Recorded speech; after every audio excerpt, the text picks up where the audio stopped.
போற்றி வணங்க வேண்டிய ஒரு குலதெய்வம் உண்டென்றால் அது நம்முடைய பாட்டியார் வேலு நாச்சியார் தான் என்பதை எல்லாரும் தம்பி தங்கைகள் புரிந்து கொள்ளது.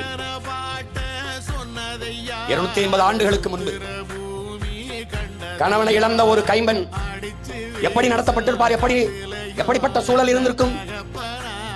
வெள்ளை சேலையை உடுத்திக் கொண்டு மூளைகளை போய் முக்காடை போட்டுக் கொண்டு மூக்கை சிந்தி அழுது கொண்டு இருக்கிற நிலையில் தான் அன்றைக்கு பெண்கள் இருந்திருப்பார்.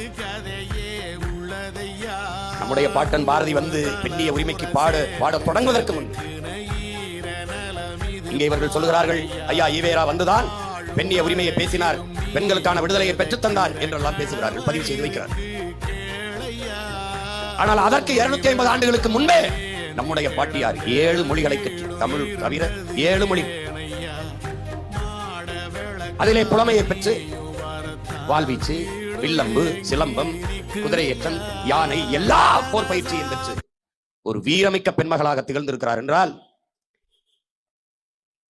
இதை போற்றாமல் தமிழர் இனம் எப்படி கடந்து போக முடியும்?